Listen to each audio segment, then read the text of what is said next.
रविवार की व्रत कथा। एक बुढ़िया थी। उसका नियम था प्रति रविवार को सवेरे सवेरे ही स्नान आदि कर घर को गऊ के गोबर से लीपकर फिर भोजन तैयार कर भगवान को भोग लगाकर स्वयं भोजन करती थी। ऐसा व्रत करने से उसका घर अनेक प्रकार के धन धान्य से पूर्ण था। श्री हरि की कृपा से घर में किसी प्रकार का विघ्न या दुख नहीं था। सब प्रकार से घर में आनंद रहता था। इस तरह कुछ दिन बीत जाने पर उसकी एक पड़ोसन, जिसकी गऊ का गोबर वह बुढ़िया लाया करती थी, विचार करने लगी कि यह वृद्धा श्रद्धा मेरी गऊ का गोबर ले जाती है, इसलिए अपनी गऊ को घर के भीतर बांधने लगी। बुढ़िया को गऊ के गोबर न मिलने से रविवार के दिन अपने घर को न लीप सकी, इसलिए उसने न तो भोजन बनाया न भगवान को भोग लगाया तथा स्वयं भी भोजन नहीं किया। इस प्रकार उसने निराहार व्रत किया। रात्रि हो गई और वह सुबह भूखी सो गई। रात्रि में भगवान ने उसे सौंपन दिया और भोजन न बनाने तथा लगाने का कारण पूछा। वृद्धा ने गोबर न मिलने का कारण सुनाया। तब भगवान ने कहा कि माता, हम तुमको ऐसी गऊ देते हैं जिससे सभी इच्छाएं पूर्ण होती हैं, क्योंकि तुम हमेशा रविवार को गऊ के गोबर से घर को लीपकर भोजन बनाकर मेरा भोग लगाकर खुद भोजन करती हो।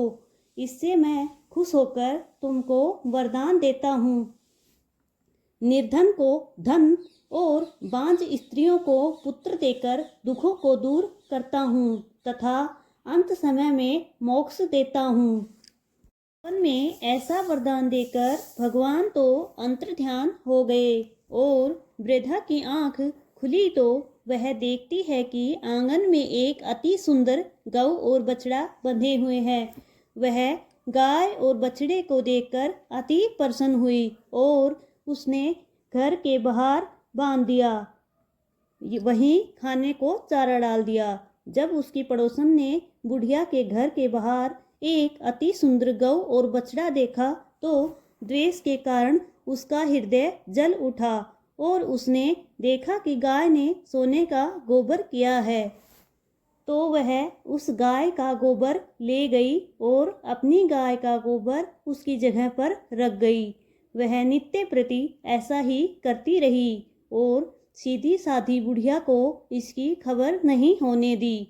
ऐसा ही तब सर्वव्यापी ईश्वर ने सोचा कि चालाक पड़ोसन के कर्म से बुढ़िया ठगी जा रही है, तो ईश्वर ने संध्या के समय अपनी माया से बहुत जोर की आंधी चला दी। बुढ़िया ने अंधेरे के भय से अपनी गऊ को अंदर बांध दिया। प्रातःकाल जब बुढ़िया ने देखा कि गऊ ने सोने का गोबर दिया है तो उसके आश्चर्य की सीमा नहीं रही और वह प्रतिदिन गऊ को घर के भीतर बांधने लगी। उधर पड़ोसन ने देखा कि बुढ़िया गऊ को घर के भीतर बांधने लगी है और उसका सोने का गोबर उठाने का दाव नहीं चलता, तो वह ईर्ष्या से जल उठी और कुछ उपाय न देख पड़ोसन ने उस देश के राजा की सभा में जाकर कहा, महाराज, मेरे पड़ोस में एक वृद्धा के पास ऐसी गऊ है जो आप जैसे राजाओं के ही योग्य है। वह नित्य सोने का गोबर देती है। आप उस सोने से प्रजा का पालन करिए। वह वृद्धा इतने सोने का क्या करेगी? राजा ने यह बात सुन अपने दूतों को वृद्धा के घर में गऊ लाने की आज्ञा दी। वृद्धा प्रातः ईश्वर को भोग लगाकर भोजन ग्रहण करने जा ही रही थी कि राजा के कर्मचारी गऊ खोलकर ले गए। वृद्धा काफी रोई चिल्लाई, किंतु कर्मचारियों के समक्ष कोई क्या कहता। उस दिन वृद्धा गऊ के वियोग में भोजन न खा सकी और रात भर रो रो कर ईश्वर से गऊ को पुनः पाने के लिए प्रार्थना करती रही।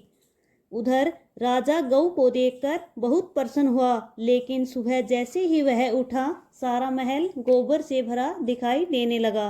राजा यह देखकर घबरा गया। भगवान ने रात्रि में राजा को सौंपन में कहा कि हे राजा, गाय को वृद्धा को लौटाने में ही तेरा भला है।